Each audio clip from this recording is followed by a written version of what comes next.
Baik, anak-anakku sekalian, salam jumpa bersama Bapak. Jumpa lagi dalam tema pembelajaran kita, masuk pada tema 2, yaitu tentang sumber energi. Ya, nah, energi itu tentunya sangat bermanfaat bagi kita, ya anak-anak.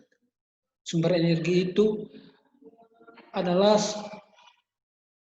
sesuatu yang kita perlukan untuk memenuhi kebutuhan kita. Seperti panas matahari, ya, banyak sekali energi yang harus kita butuhkan dalam kehidupan kita. Kenapa seperti itu? Karena memang kita tidak bisa menciptakan energi. Energi itu sudah tersedia dari alam untuk keperluan dan kebutuhan kita. Nah, kita kali ini akan membahas sumber energi.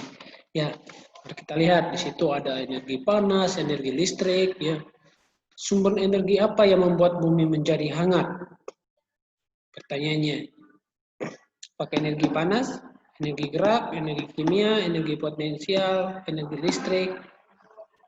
Ya, nanti kita akan bahas. Apakah energi panas, energi potensial? Kita lihat.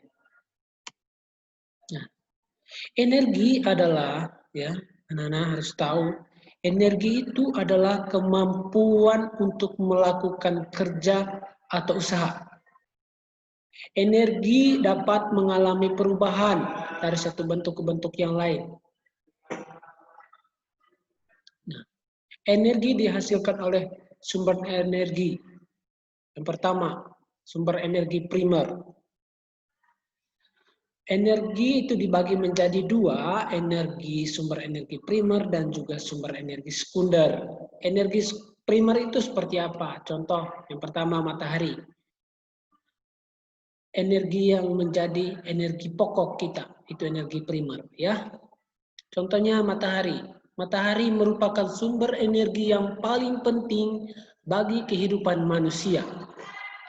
Energi cahaya matahari dapat dimanfaatkan tumbuhan untuk proses fotosintesis. Ya, anak-anak, proses fotosintesis itu adalah proses di mana tumbuhan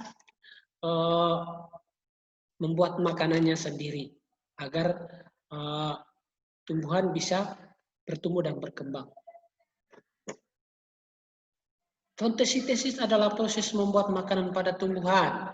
Panas matahari juga dapat dimanfaatkan manusia untuk mengeringkan pakaian, menjemur ikan, memanaskan air, serta menghasilkan listrik. Dari energi panas matahari saja sudah kita manfaatkan untuk kebutuhan kita. Ya. Nah, berikut ada gambar. Di situ panas matahari dapat dimanfaatkan untuk menjemur pakaian. Contohnya itu.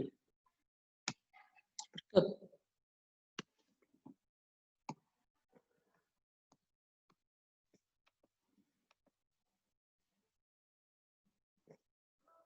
Ya, oke anak-anak, hurufnya terlalu besar.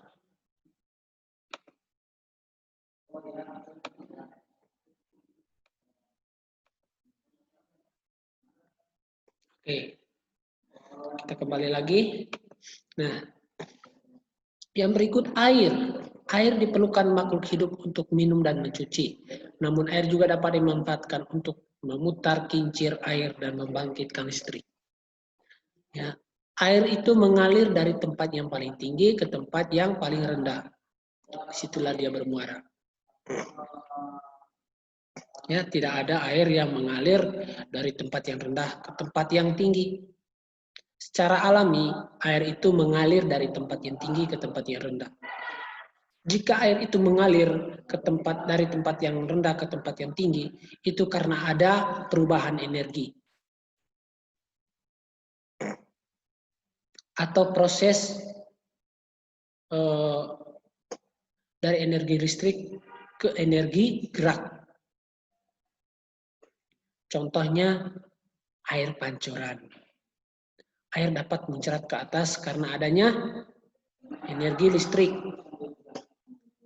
Dari energi listrik ke energi gerak.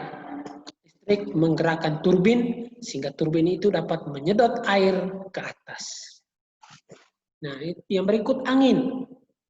Angin dimanfaatkan untuk menghasilkan energi gerak, seperti dapat memutar kincir angin, mendorong perahu layar, dan mengeringkan pakaian, serta dapat juga sebagai pembangkit tenaga listrik. Ya, contohnya itu pada negara kincir angin di Belanda, New Zealand. Di sana mereka membangun kincir angin yang besar. Mereka memanfaatkan angin dengan membuat kincir angin supaya menghasilkan energi listrik. Dan juga kincir angin ini dimanfaatkan untuk penanggulangan bencana tsunami dan juga banjir atau pasang air laut. Ya. Yang berikut, sumber energi sekunder. Ya.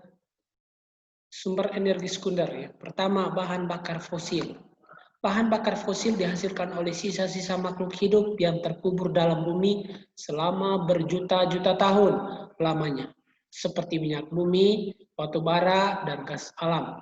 Minyak bumi diolah menjadi berbagai bahan bakar, misalnya minyak tanah, bensin, dan solar.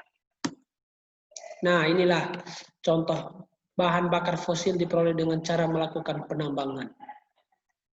Ya, mereka menyedot minyak mentah dari dalam perut bumi untuk diolah menjadi bahan bakar. Contohnya bensin, minyak tanah, bahkan lilin. Yang berikut listrik. Listrik adalah sumber energi sekunder yang dihasilkan dari sumber energi lain. Listrik banyak dimanfaatkan dalam kehidupan sehari-hari seperti untuk menyalakan peralatan elektronik. Nah, yang berikut perubahan bentuk energi. Energi tidak dapat diciptakan dan dimusnahkan. Energi hanya dapat diubah dari satu bentuk ke bentuk yang lain. Misalnya energi panas, energi cahaya, energi gerak, energi bunyi, energi kimia, dan energi listrik. Ya, energi itu tidak dapat dimusnahkan. Ya, energi hanya dapat diubah dari satu bentuk ke bentuk yang lain. Ya, inilah energi kimia pada baterai berubah menjadi energi cahaya pada senter. Nah, sekarang kita ingin menjawab pertanyaan. Energi alternatif adalah sumber energi yang menggantikan energi apa? Apakah A, matahari, B, air, C, minyak bumi, atau D, angin? Mari kita lihat jawabannya. Yang pasti jawabannya adalah wow, ternyata minyak bumi. Yang menjawab matahari, air, dan angin itu salah. Yang berikut, udara yang bergerak dari tempat yang bertekanan tinggi ke tempat yang bertekanan rendah disebut energi apa? Apakah energi panas? B, gas alam? C, angin? D, panas bumi? Ya. Apakah energi panas? Oh, ternyata angin ya. Maaf ya, kita harus perlu referensi lain untuk mencari jawaban ini. Ya, Nana ya. Itu, nah kita lihat lagi. Oh, sudah kejawab ya. Angin laut adalah angin yang bertiup dari laut ke darat. Itu angin laut. Sekarang penemu baterai. Siapakah penemu baterai? James Prescott Joule, atau Alexander Volta, atau Aristoteles, atau Isaac Newton? Ya, yang penemu baterai adalah Alessandro Volta. Ya, inilah anak-anak. Kiranya materi pembelajaran yang kita belajar hari ini dapat bertambah wawasan Anda. Nah, jangan lupa kalian juga baca, selain mendengarkan penjelasan materi ini, kalian baca pada buku MRT tentang sumber energi ya pada mata pelajaran IPA. Sampai sini penjelasannya, harapannya kalian bisa mengerti, dan sampai jumpa pada pertemuan yang berikutnya. Salam. Oke anak-anak, sampai jumpa ya. Sampai di sini saja perjumpaan kita. Bye-bye.